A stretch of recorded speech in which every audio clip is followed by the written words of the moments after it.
함께 주기도 말씀으로 새벽 기도를 시작하겠습니다. 하늘에 계신 우리 아버지여, 이름이 거룩히 여김을 받으시오며 나라가 임하시오며 뜻이 하늘에서 이루어진 것 같이 땅에서도 이루어지이다. 오늘 우리에게 일용할 양식을 주시옵고 우리가 우리에게 죄 지은 죄를 사하여 준 것 같이 우리 죄를 사하여 주시옵고 우리를 시험에 들게 하지 마시옵고 다만 악에서 구하옵소서. 나라와 권세와 영광이 아버지께 영원히 있사옵나이다. 아멘. 함께 찬송가 342장 찬양하겠습니다.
말씀 한 구절 보도록 하겠습니다. 오늘 보실 말씀은 구약성경 마지막에 있는 말라기서입니다. 말라기서 3장 말씀 보도록 하겠습니다. 말라기서 3 9절과 10절 말씀 같이 한 목소리 읽도록 하겠습니다. 시작. 너희 곧 온 나라가 나의 것을 도둑질하였으므로 너희가 저주를 받았느리라.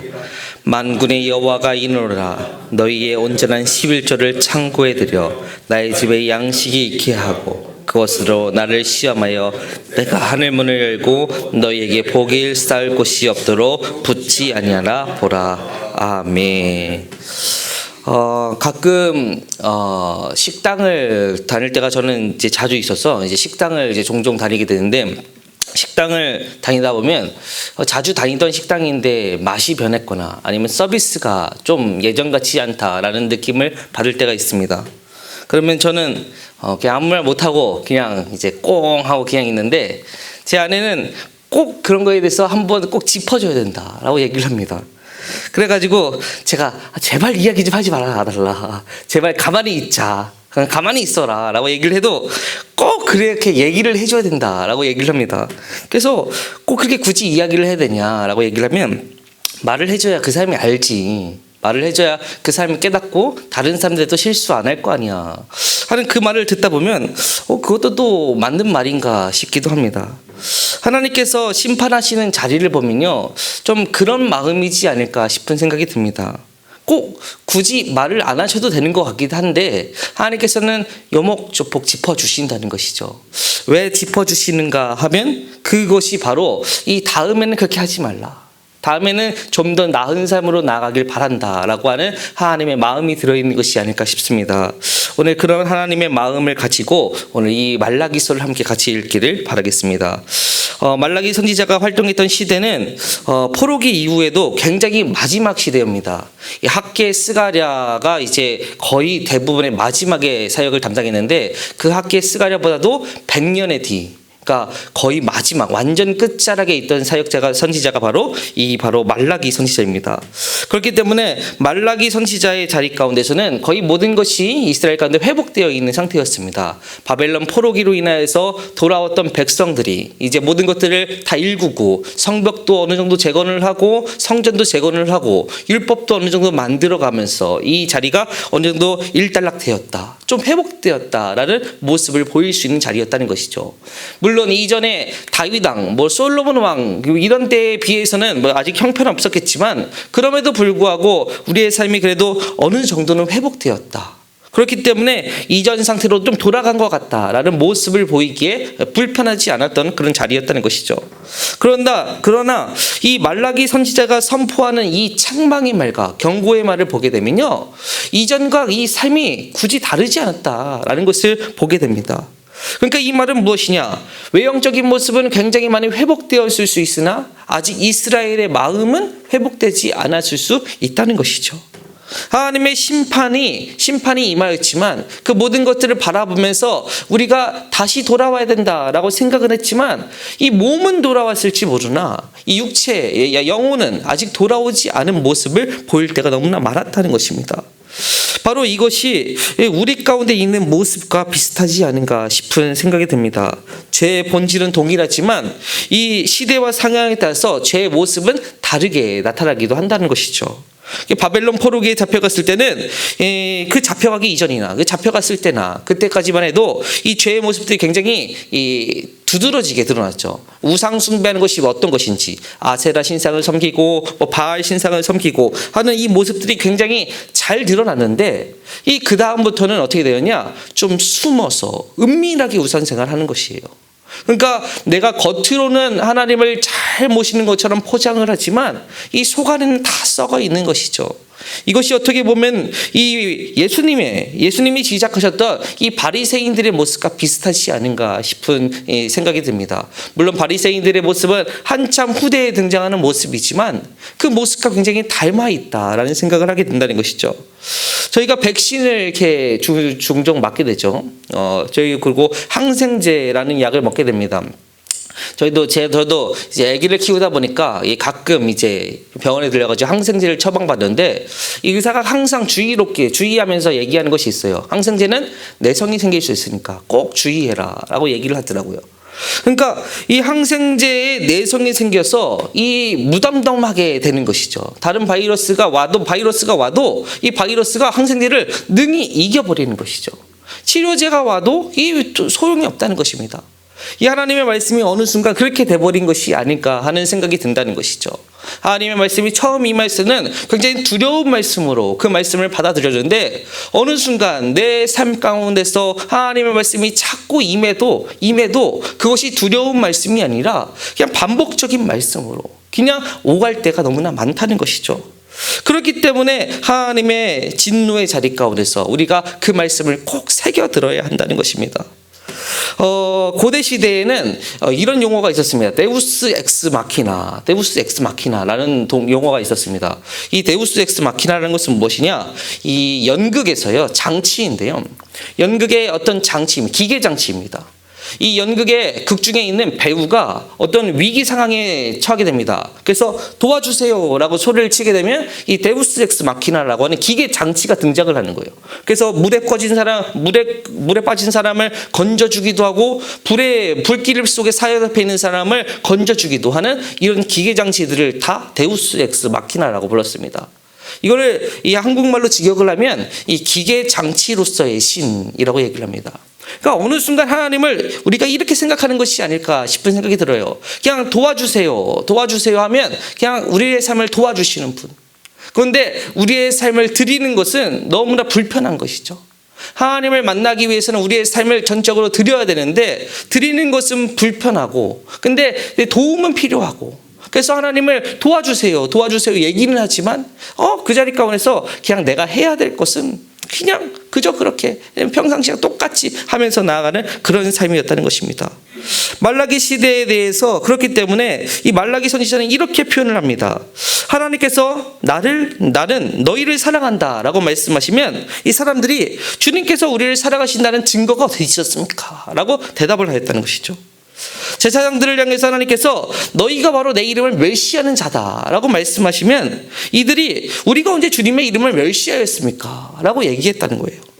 또 이들을 가운데서 이들을 향해서 너희가 제단에서 더러운 빵을 나에게 바쳤다라고 말씀을 하시면 이 제사장들이 우리가 언제 더러운 빵을 주님께 바쳤습니까? 라고 반문을 한다는 것이죠.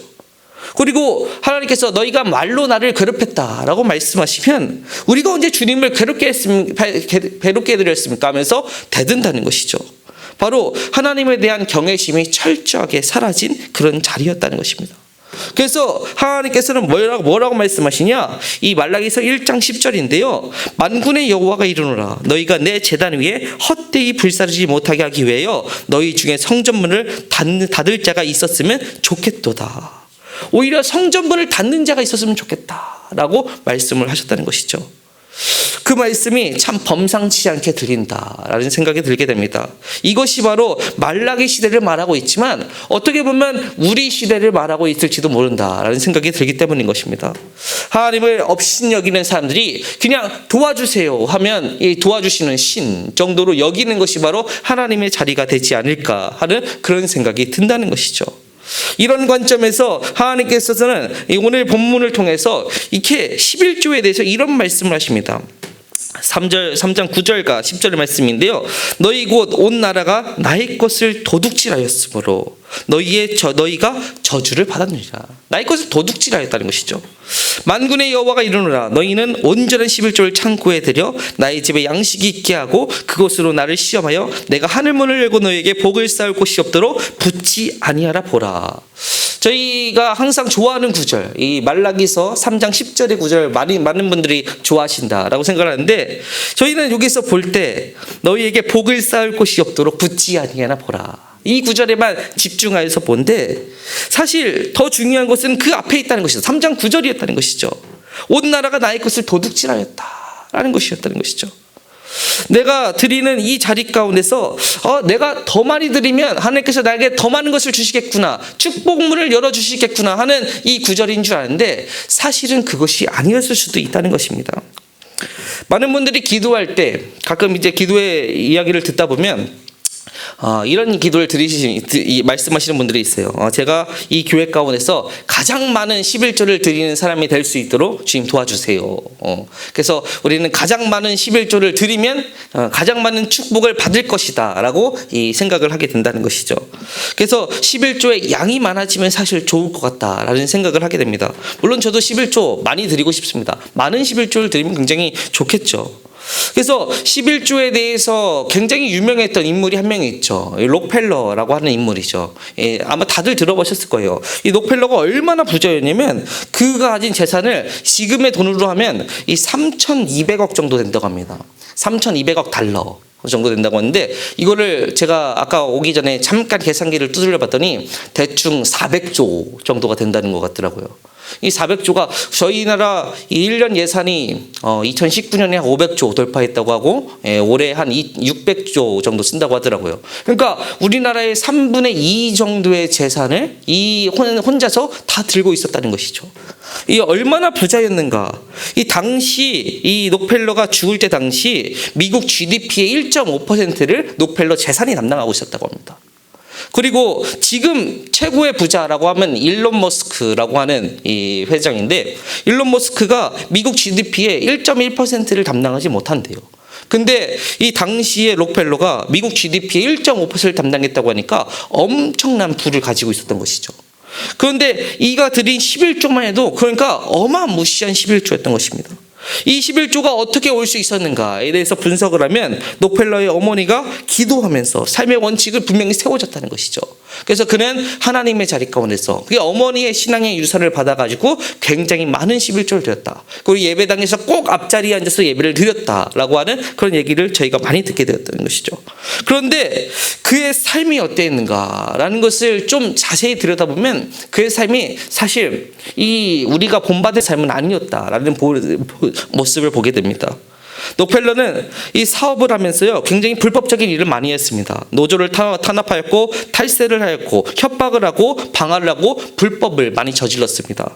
그래서 그는 이 자기의 고향 클리브랜드에서 이 체포영장이 발부돼서 30년간 고향을 돌아가지 못하게 되는 일도 벌어졌었습니다.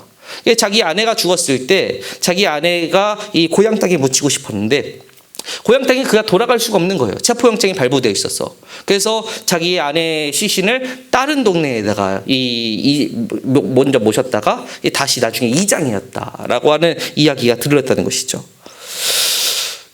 이 모습을 볼 때 그의 모습을 통하여서 이 11조를 많이 드리는 것이 과연 우리 가운데 유익일까 하는 생각이 다시금 든게 된다는 것이죠. 물론 11조를 엄청나게 많이 드렸다라는 것은 그의 모습 가운데서는 자랑일 수 있겠지만 그보다 더 중요한 것은 삶의 모습 아니겠습니까? 삶의 모습이 더 아름다워야 하는 것이 아닐까 하는 생각이 든다는 것이죠. 11조를 엄청나게 드렸다 하더라도 11조보다 더 중요한 것이 있다라고 성경은 분명히 얘기하는데 로마서 12장을 보면 삶을 드리는 것, 그것이 바로 11조를 드리는 것보다 더 중요하다고 분명히 이야기한다는 것이죠.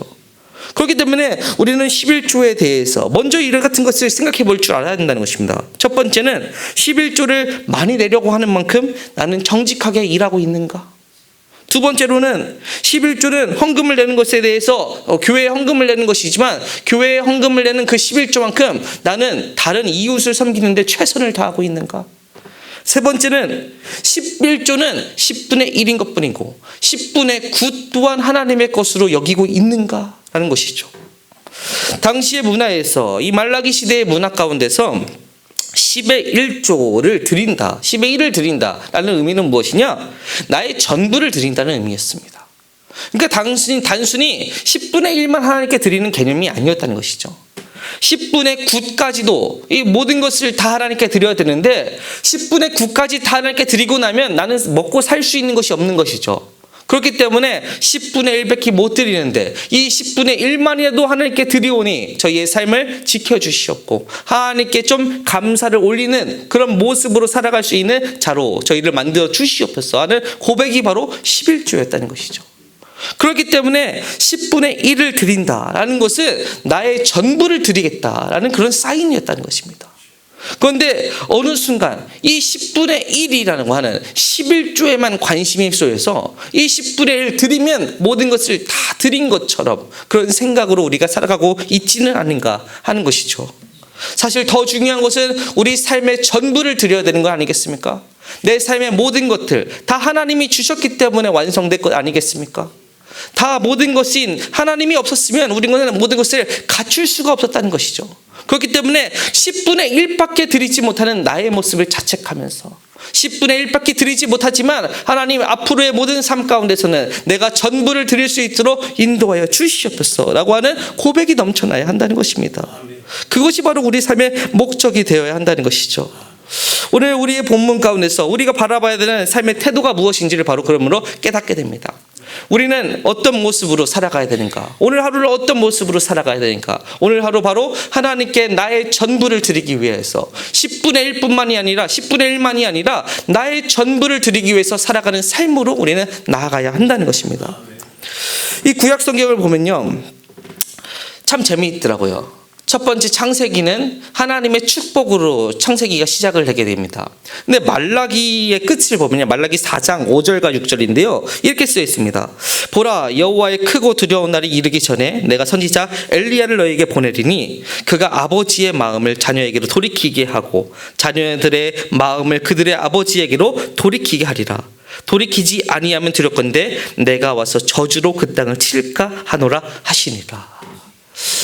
창세기는 분명 복으로 시작했는데요, 말라기는 무엇으로 끝나고 있냐? 저주로 끝나고 있습니다. 이것이 무엇을 의미하는가? 왜 창세기는 복으로 시작했는데 왜 말라기는 저주로 끝나게 되는가에 대해 생각을 해보게 된다는 것이죠. 여러분, 왜 창세기는 복으로 시작했는데 왜 말라기는 저주로 끝날까요? 바로 우리 삶이 바로 돌이키지 아니하면 저주로 그밖에 갈 수가 없다는 것입니다. 우리의 인생은 하나님을 바라보지 않으면 저주로 갈 수밖에 없는 인생이라는 것이죠. 하나님이 아무리 복을 예비해 두셨다고 하더라도 우리의 인생이 돌이키지 아니하면, 하나님을 바라보지 아니하면 바로 저주로 갈 수밖에 없다는 것입니다. 그렇기 때문에 우리는 하나님을 바라보는 자리 가운데 있어야 된다는 것이죠. 그런데 우리의 인생은 항상 이 자꾸 어긋나려고 하는 이 인생의 자리로 보인다는 것입니다.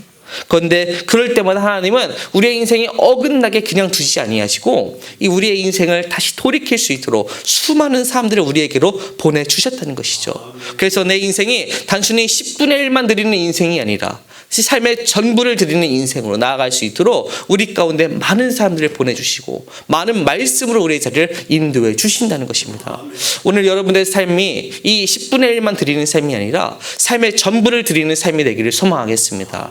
그래서 나아가는 모든 자리 가운데서 하나님을 바라보고 하나님께 모든 것을 걸고 나아가신 자리가 되기를 소망하겠습니다. 그렇게 될 때 우리의 삶은 주님께서 인도해 주시는 거룩한 삶이 될 것입니다. 저는 그것을 분명히 확신합니다. 우리의 삶 가운데서 저주가 임하지 않고 하나님의 복된 길로 계속 반복해서 나아갈 수 있도록 하는 것은 하나님의 말씀을 붙들고 하나님께 우리의 전부를 맡기는 것이죠. 그렇게 될 때 우리의 삶은 하나님께서 지켜주시는 삶이 될 것이라는 것입니다. 오늘 하루도 여러분들의 삶 가운데 하나님의 지켜주심이 더욱더 가득하게 소망하면서 그것을 위해서 나의 10분의 1뿐만 아니라 나의 전부를 드리시면서 나아가시는 여러분들이 되시기를 바라겠습니다. 우리 말씀을 놓고 또 우리 담임 목사를 위해서 주여 한번 부르시면 통성으로 기도하도록 하겠습니다. 주여, 살아계신 하나님 아버지, 주여 우리의 자리를 인도하여 주시노보다 감사합니다. 주님, 나가는 모든 자리 가운데서 주의 능력이 거할 수 있도록 인도하여 주시옵소서. 하나님의 뜻이 거할 수 있도록 인도하여 주시옵고 하나님과 동행하면서 나가는 거룩한 삶이 될 수 있도록 인도하여 주시옵소서. 그것을 위해서 오늘도 주님의 말씀을 붙잡으면서 나가오니 주여 저희의 인생이 10분의 1만 드리는 인생이 아니라 삶의 전부를 드리면서 하나님을 만나는 인생 될 수 있도록 인도하여 주시옵소서. 나아가는 모든 순간에 주님의 말씀으로 거룩해지길 소망합니다. 주여 주님의 말씀이 우리 가운데 임하여서 머리끝부터 발끝까지 하나님의 능력을 입으며 나가는 거룩한 인생 될 수 있도록 인도하여 주시옵고 주님을 만나기를 더욱더 소망하면서 나가는 그의 인생이 될 수 있도록 인도하여 주시옵소서. 언제 어디서나 주여 주님의 음성으로 서 있을 수 있도록 인도하여 주시옵고 삶 가운데서 방황하는 모든 것들이 사라지고 주여 주님을 의지함으로 나가는 거룩한 인생 될 수 있도록 인도하여 주시옵소서. 항상 그리하여서 주님께 항상 더욱더 많은 것을 드리기 위해서 소망하는 인생 될 수 있도록 인도하여 주시옵고 주님이 주신 것에 감사하는 인생 될 수 있도록 인도하여 주시옵소서. 오늘도 이 인생이 되길 원하는 마음으로 주여 이 자리 가운데 나와서 예배함으로 기도하면서 나갑니다. 저희 인생의 모든 막혔던 것들 주여 기도할 때 뚫릴 수 있도록 인도하여 주시옵고 매었던 모든 것들이 풀어지는 역사가 일어날 수 있도록 인도하여 주시옵소서. 그래서 주님과 동행하는 이 모든 자리가 기쁨이 더욱더 가득할 수 있도록 인도하여 주시옵고 삶의 행복이 더욱더 가득하고 주여 활력이 더욱더 넘쳐나는 주여 이 인생이 될 수 있도록 인도하여 주시옵소서. 특별히 오늘도 나아가는 모든 자리 가운데서 저희의 담임 목사님을 축복하여 주시옵소서. 그 모든 자리 가운데 성령의 인치심이 더할 수 있도록 인도하여 주시옵고 성령의 도우심으로 나가는 자리가 될 수 있도록 인도하여 주시옵소서. 오가는 모든 길 가운데서 주여 주님의 인도하심이 더욱더 가득할 수 있도록 인도하여 주시옵고 항상 나아가는 그 모든 가운데 주여 주님의 뜻이 임할 수 있도록 인도하여 주시옵소서. 함께 나가는 우리 강서절 교회를 더 축복하여 주시옵고 하나님이 보시기에 가장 아름다운 교회로 쓰임받아 나갈 수 있도록 인도하여 주시옵고 주님의 능력이 임해서 항상 하나님의 말씀을 두고 사모하는 거룩한 교회가 될 수 있도록 인도하여 주시옵소서.